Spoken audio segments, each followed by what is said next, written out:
Hi Cooking Cronies, Vicki Marie here, and today I'm going to show you how to make these peanut butter truffle brownies. This is the recipe right off the Hershey's triple chocolate brownie mix that I buy at Sam's Club, but you can use any brownie mix you want, and I'm going to show you how.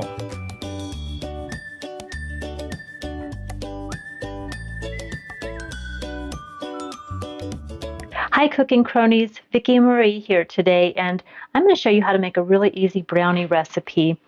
So I started off with this triple chocolate brownie mix. This is the Hershey's triple chocolate fudge brownie mix from Betty Crocker, and I buy the big thing of it at Sam's Club, but I'm pretty sure you can use any brownie mix that you have. What you want to do this is the recipe right on the side of this though. That's what I'm going to make today. You can find it on this box, but I'm also going to show you what to do. So the first step is to make your brownies. Now, what you have to do is, now in this case, on these big Sam's Club packs, you can see you have the option to make the 8x8 or 9x9 with one pouch, because this has, I think, 4 pouches in it. So you can make one batch of brownies for an 8x8 pan, or 2 pouches. You use 2 pouches for a 13x9 pan. But for this recipe, you're actually going to use 1 pouch. You're going to mix everything up for 1 pouch. So follow the directions for whatever brownie mix you're using. You're going to make an 8x8 or 9x9, like that recipe. And then you're going to actually pour it into a 13x9 pan that you've sprayed with Pam spray so it doesn't stick. So even though I did the recipe for a 9x9 or an 8x8 pan of brownies, I poured it into a 13x9 pan, so it's going to be a very thin crust. And you're only going to cook it, like the directions here say, to bake this for about 47 to 50 minutes. But for this recipe, because you're pouring it into a bigger pan and it's a thinner brownie, you are actually going to only cook it for about 27 minutes, or until a toothpick comes out of the center clean. And in my case, I kept doing the toothpick test. I cooked it at 350 degrees for about 27 minutes. I set my timer. I did my toothpick check, and the toothpick kept coming back a little bit, still had some batter on it. So I put it back in for a few minutes, and I think it's about right now. So it probably cooked about 30 minutes. So you just want to keep checking the center with a toothpick and pulling it out, making sure it comes out clean. And you don't want to overcook. But I think this is perfect. I've let it sit here on my cutting board, cooling off. It has to completely cool. So this is not quite cool. It says about an hour on the instructions here on the box to let your brownie cool for an hour. It's not quite there yet. It's been about 45 minutes. So once you've cooked your brownies, you've prepared them as the directions for an 8x8 or a 9x9 pan, and you've cooked it in your 13x9 pan on 350 degrees for about 30 minutes, and it's cooled completely for an hour. Then I'm going to show you what to do next. Now you can see this is the peanut butter truffle brownies, and we've done the brownie base. Now for the filling, we're going to need 1/2 cup butter softened, 1/2 cup creamy peanut butter, 2 cups of powdered sugar, and 2 teaspoons milk. We're going to put them all in this mixer, and we're just going to mix them. Just blend them up until they're all kind of creamy and mixed really well. Okay, so we're going to start with the butter. I'm going to put the butter in here. What I'm going to be doing is adding all of the ingredients, and then I'll turn the mixer on. I don't want to have the mixer on with the sound. I know that's irritating, so I will be muting the mixer when I get this going. But I'm going to be adding the 1/2 cup of butter, and I did soften that in the microwave a little bit. I have a 1/2 cup of peanut butter already measured out. It is the creamy. I'm using just the Jif. I have 2 cups of powdered sugar, and I did measure them in a dry measuring cup, and I just poured it in here. So it looks like it's a little more than 2 cups in the liquid measuring cup, but I'm just using this to as a container. I did use a dry measuring cup for that I leveled off for 2 cups of powdered sugar. And then I have 2 teaspoons of milk. So I'm going to start pouring this all in. We'll get the mixer going and we'll get this all blended up.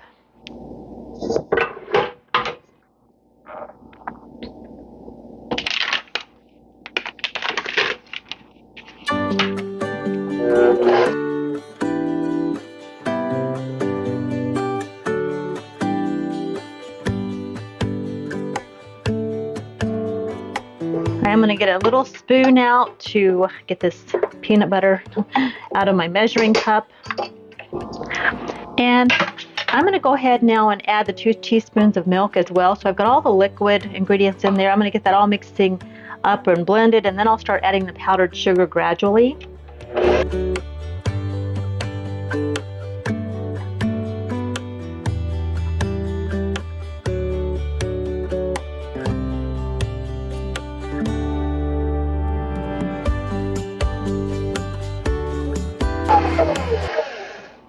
Okay, that mixed up pretty well. I'm going to just use my spatula down the sides here to get the rest of that butter. There's just a little bit of butter that was just remaining on the side.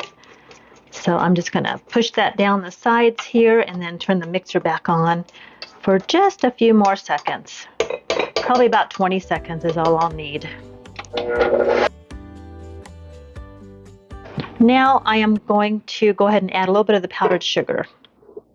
And this will probably poof up. I don't have a guard for my bowl, so I'm going to just turn it on very slowly and get it going, and then I'll gradually speed this up. And that's about, well, it's probably about 1/4 of the total amount of powdered sugar so far, not even.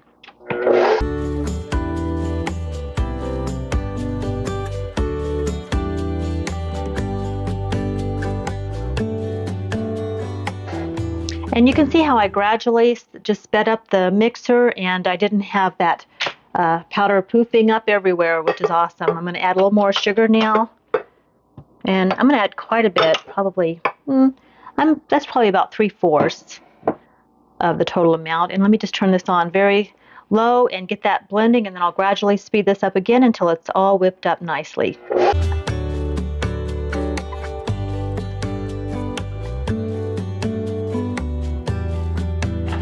And you can kind of see how it all kind of went to the sides a little, but I'm just going to use my spatula again, push down the sides, get this back in the middle so I can kind of get that. There's a little powder here on the bottom of the bowl for some reason. I still see that didn't blend very well, so just push it all back down with my spatula.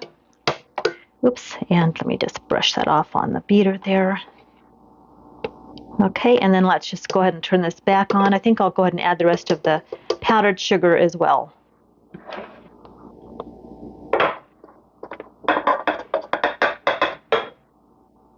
Okay, now that's all the powdered sugar in there, and let's go ahead and get that blended.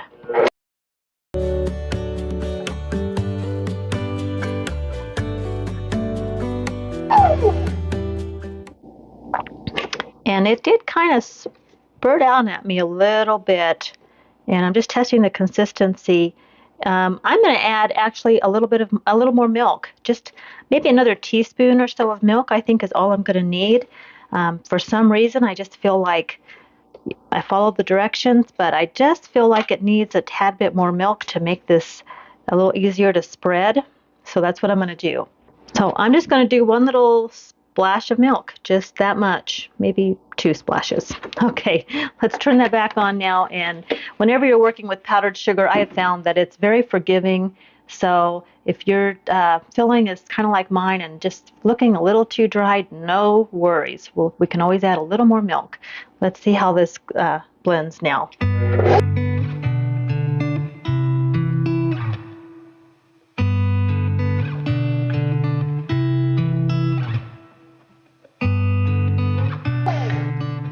And now you can see that looks great. I'm going to go ahead and just feel the texture. That's perfect.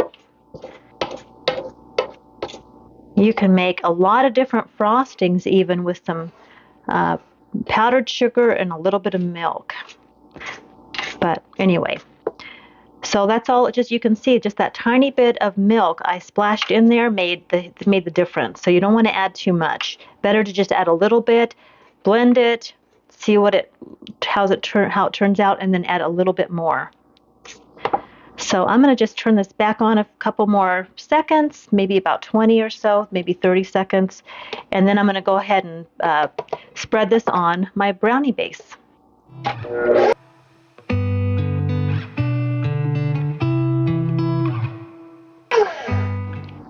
All right. The filling's all done. I'm going to take my take this off the mixer, and we're going to spread this onto the brownie base. I decided to go ahead and speed this up to a speed of 4 times because this video was getting so long, but I'm basically, after letting the brownie base cool for, it's been at least an hour and it's very, very cool, I went ahead and spread this filling. And the filling, it was really, really easy to work with. I did have to use a couple of different times I switched spreaders. And the longer I worked with this filling, it eventually became more of like a dough or a putty, really, to me, is what it felt like. So it was really easy to work with. You probably could have just used your hands from the beginning, and this would have been much faster. But I was trying to use the utensils and keep it nice for the camera, but honestly, it would have been really easy just to use my fingers from the beginning. So you could put gloves on, and use this. So basically, I'm just going to spread an even amount of the peanut butter filling over the entire brownie base. And now we got to work on the topping, which is very simple. So I'm just using the Nestle brand of semi-sweet chocolate chips. I've already measured out 1 cup of them, and I'm going to put everything in this measuring cup and stick it in the microwave.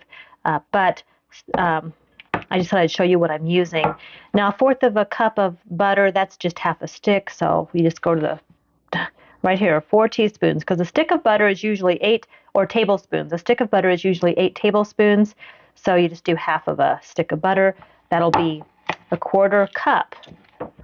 And I'm going to go ahead and put this butter in here. And I'm going to add the chocolate chips.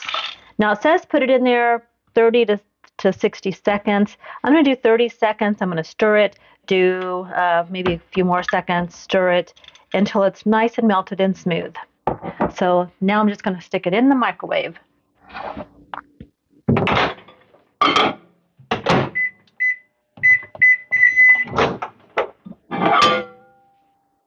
Okay, let's just see how this looks. Let me get the camera down here.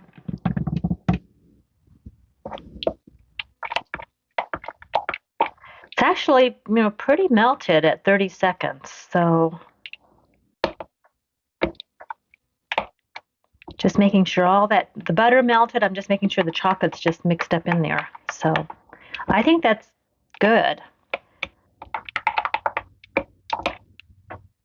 Usually with chocolate chips, I have a hard time making it super creamy or anything, but I think I'm just going to let it sit now for, I'm just going to do 30 seconds, and then I'm going to let this sit for 10 minutes and cool, or at least I'll check it in 5 minutes and just see what it's looking like.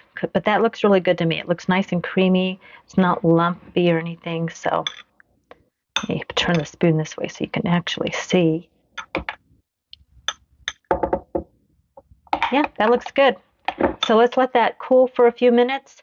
It says 10, but I'm going to keep an eye on it and let you know how long I'm going to cool it.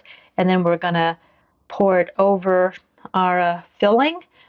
And I'll check back in. Then I've let it cool for it's been about 10 minutes, and it's perfect now to spread. So now I'm going to spread it over this filling.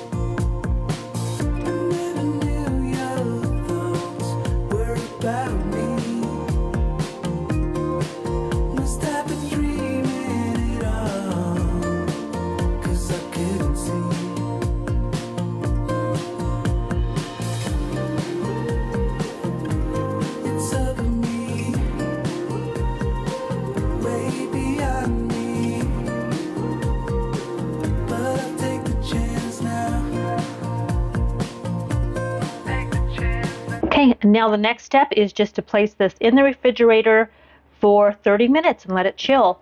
You can see kind of how it looks on the side there. And they're going to make really, well, looks like, I don't know if you can see this, maybe show you on this side. But, all right, we'll put these in the refrigerator, let them chill for 30 minutes, and then here it is after being in the refrigerator chilling for about an hour and a half.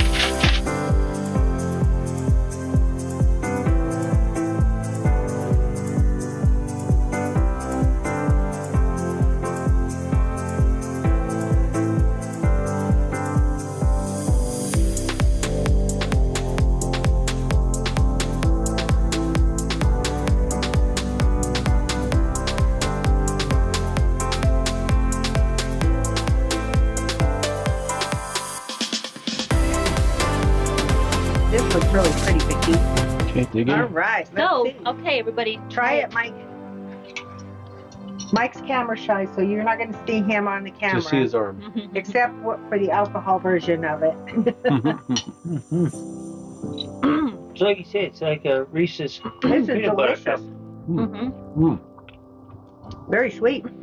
Very. John and I have a sweet tooth. Mike and Diana don't have a sweet tooth quite like John and I do. Yeah. But, Well, Cooking Cronies, if you're looking for a sweet dessert, check out Vicki's latest recipe. It is delicious. Yep. Have a great day. Very God bless.